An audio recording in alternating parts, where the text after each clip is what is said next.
the solutions inside of you.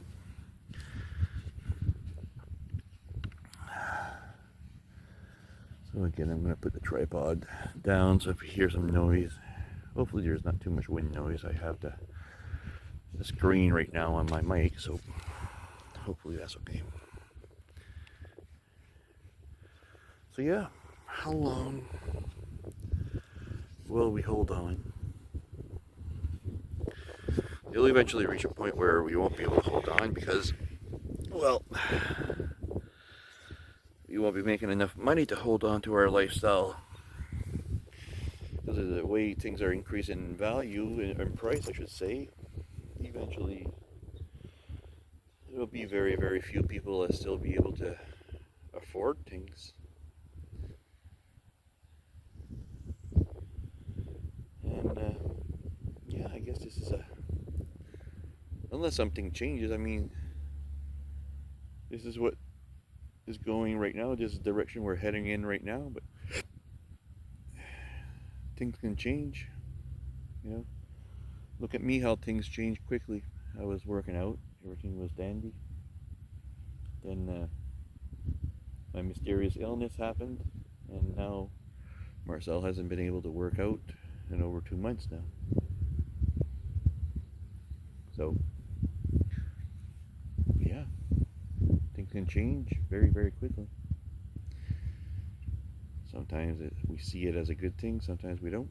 Right? For me right now, I'm still in the middle of processing all of this.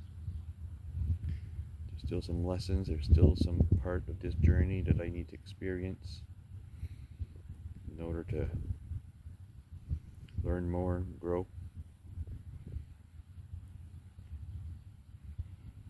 But yeah, this is the society that I'm in now. Never been a fan of it. Always really wasn't a fan of it. Now it's intensified. I am really, really annoyed and not aligned with this sort of vibration where even people in the spiritual community here, for the most part, not everyone again, but for the most part, everybody's in it for money. Get famous, get well known.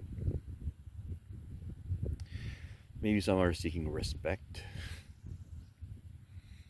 You know, I think respect is something that you earn by treating the people well, fairly, honestly. But that's just me. Kindly, of course. Can't forget that. With authenticity and truth. These things have value to me, much more than money. People will say, well, you can't eat integrity. You can't eat peace. Are you sure? Because I sure dig it. I sure absorb it. And it nourishes me in ways that food cannot. And that's why I prize that over any other currency.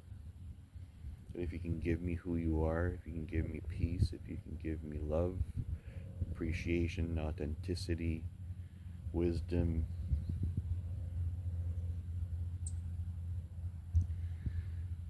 there are so many other things, genuineness.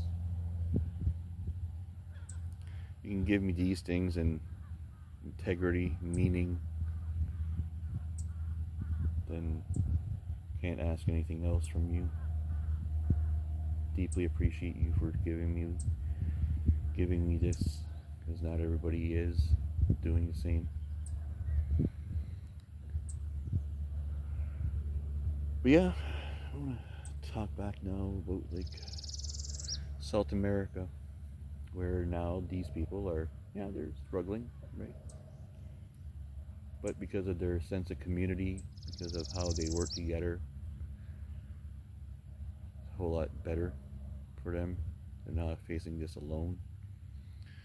While over here, it seems that are very friends, very family, are working against us, or competing against us, I should say. Over there, they're working together. Over here, we've been divided so long, the families, communities, that it's very natural for us to compete with somebody that's just next door because they offer the same thing as you do. Oh, they sell eggs too. Oh, I need to drop my price, so he eventually drops his price, and then maybe eventually, if I keep on doing that, he'll fail, and then I'll be able to have control over it. This is how people think now, over here. All in survival mode.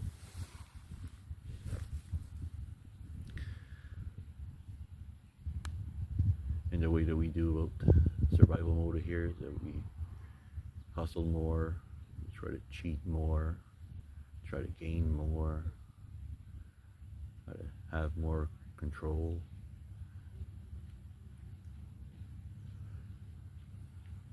This is why the South is calling me, because it's not like that over there. And there's still some little pockets of the same here. The Amish and Mennonites, they still have that sense of community.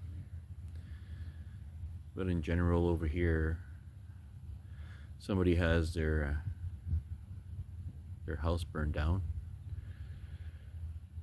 People will spend a whole week speculating, coming up with all sorts of reasons why that house burned down. Oh, maybe they were negligent. Maybe they started a fire when they did. Well, maybe this and that and that. And they keep on coming up with all sorts of stories, and maybe, even try to blame the victims of this.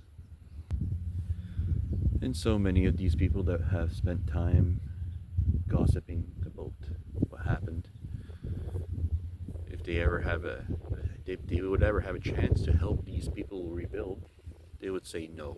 They would refuse. They would say they're busy doing something else when in fact they're not. They might start gossiping about how they had the audacity to ask them to help them build their houses. After all, just not part of your problem, right? Let them fix their house themselves. Let them rebuild themselves, right? People don't realize what happens to other people. Other life eventually happens to you. They really have no clue. So if you want to have a better world, you need to be that change. This is why being the change that you want to see is so important. Because what you do will come back to you. You poison the sky, you'll eventually become poisoned. And some people say, no, no, no, I have this antidote. I have this antidote that'll keep me safe, right? I have this suit to keep me safe, right? Eventually, suit fails, antidote eventually loses the power that it has to keep you safe, and then what are you going to do now? Oh, yeah, polluted everything, and then, now I have to be in this environment.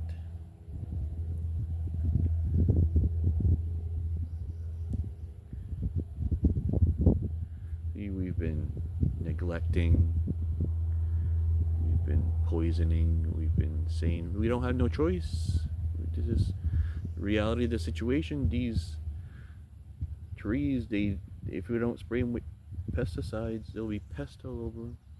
We'll lose all the apples. It's not true. It's not true. The old farm that we used to have, we had a tree that was about 80 years old way back, and was still producing apples every single year. Yes, there was apples in the tree that always had worms, but every single year there was apple that didn't have worms. So if we can let go of wanting to control and having every single apple in that tree perfectly fine, perfectly looking perfect, if we can let go of that and accept that there will be worms, there'll be things that will bite off of it. You won't have a full tree that has every single flower flowered, and you were able to cultivate that and sell it in the market.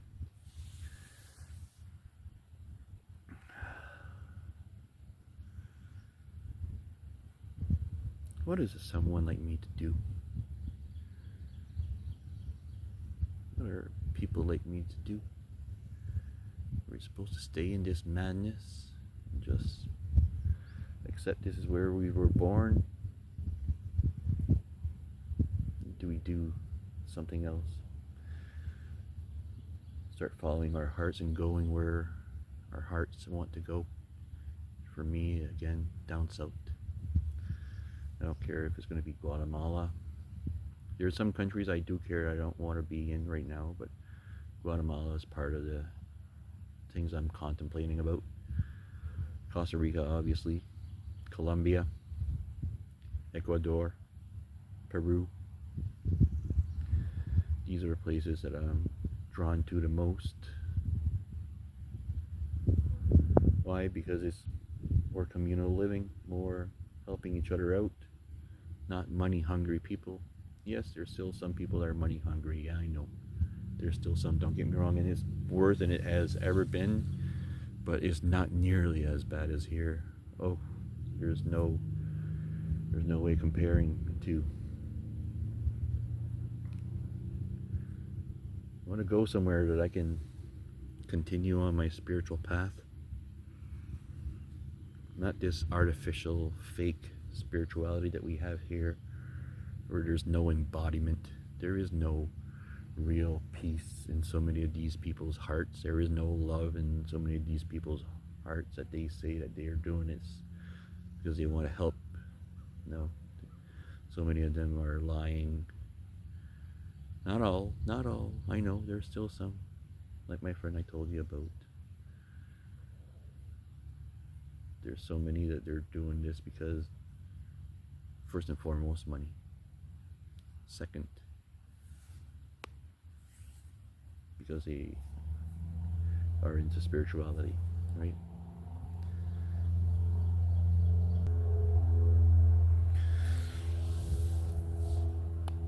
But right now we're facing a existential crisis, eh? Many of us in the West.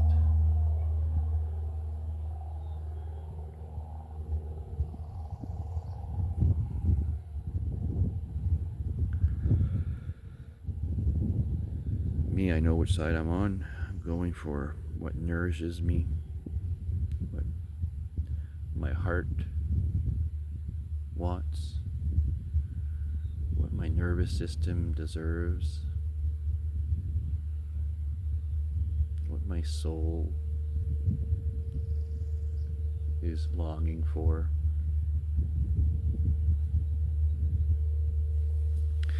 All right, one last little walk.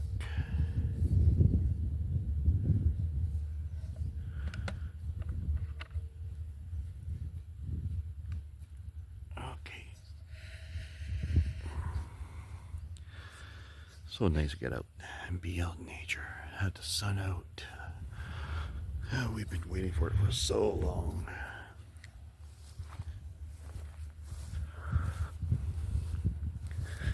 It does a body good. So it does a walk. Since I'm not able to work out anymore, this is going to have to be my form of exercise. And as you know, here in Canada, we don't have very long seasons where we can walk because of, well, we basically have like 6 months of winter.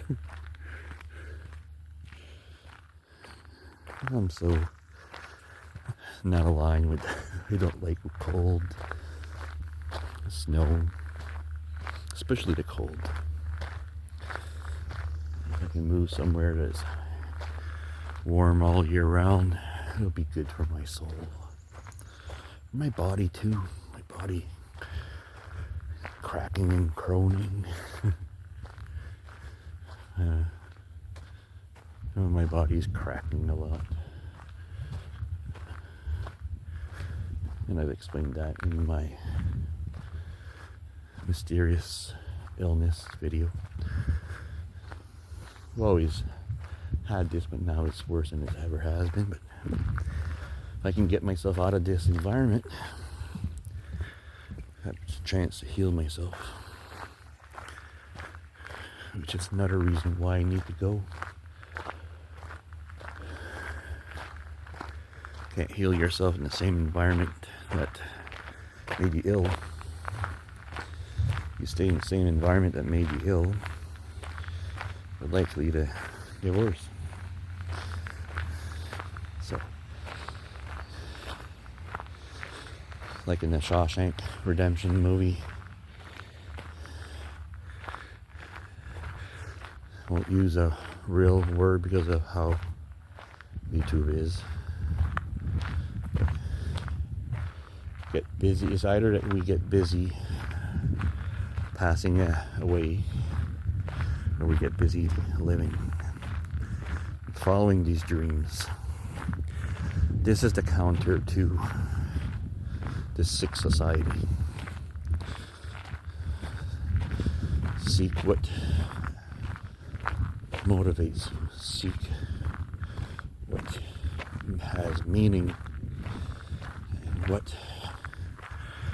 will help you, make you feel like you're living a fulfilling life.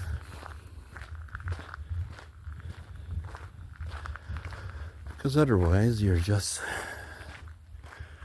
chasing somebody else's dream.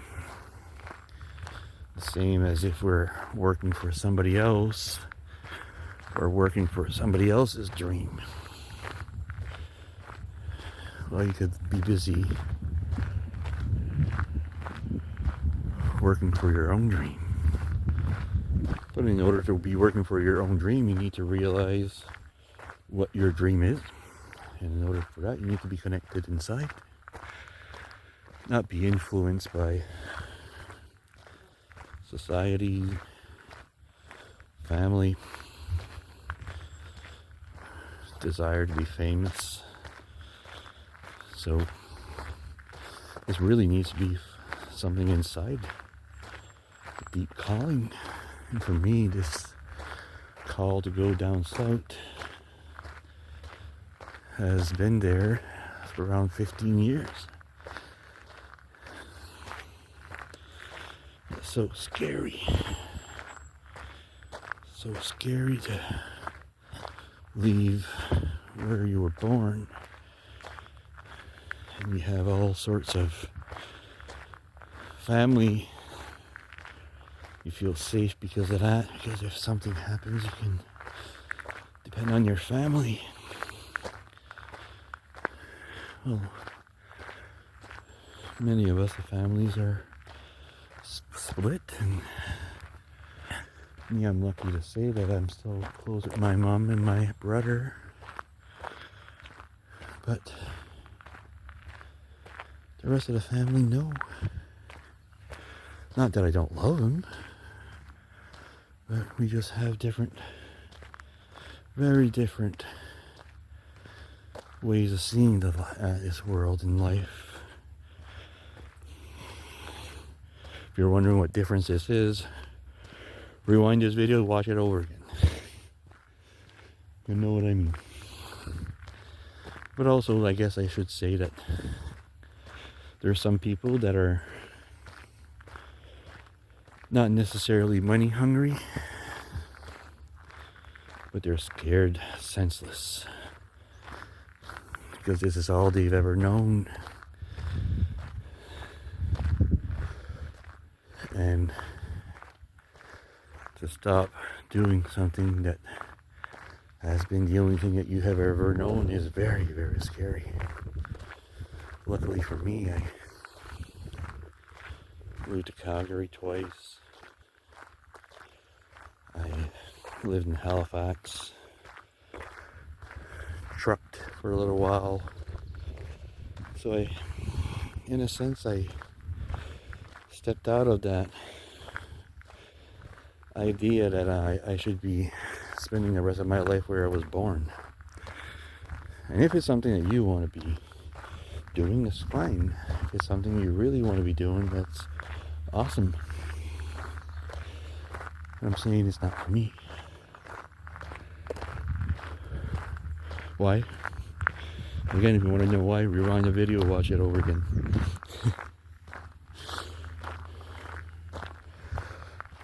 But yeah, I'm looking for things that are real, things that really have value. What are the most valuable things in life? Ask yourself, what are things that are most valuable in life? Alright, sorry about that jump. It was noise, and there was also somebody walking, and I didn't want to put them in the video. I know that's something that sometimes people don't like that. I can just put my camera down and edit afterwards. Because if people want to listen to this, they'll listen. If not, they won't. It's okay either way. I'm gonna keep on being me, expressing myself.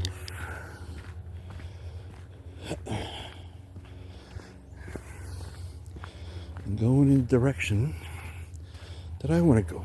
See, you can go there. No, you're not supposed to. Well, wouldn't stop me, but I'm not interested in going there. I'm going here.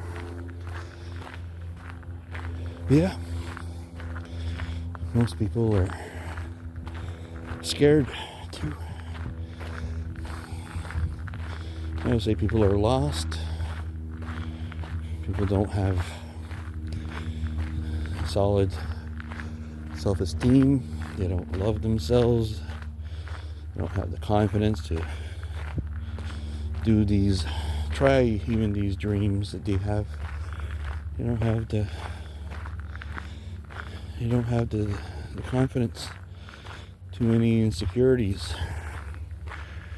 And then the government will tell you, oh yeah, you need to be rootless in this business. Right? This is how you build an empire. Look at Irving. Look at Exxon Mobil. Mobil.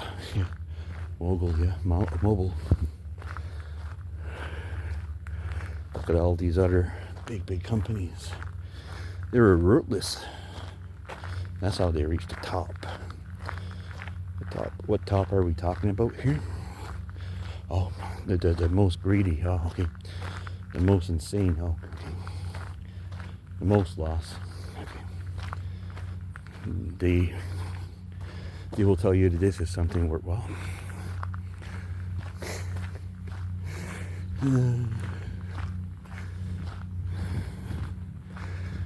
then people wonder why they're so unhappy. Oh, somebody else is coming, so I'll put the camera down. Alright.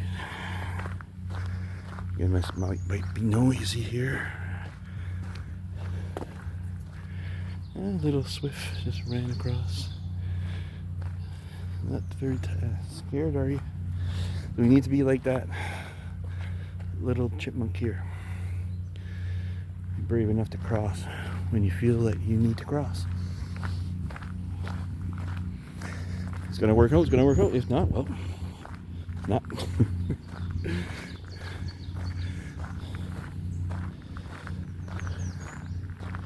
Yeah, fear is the enemy.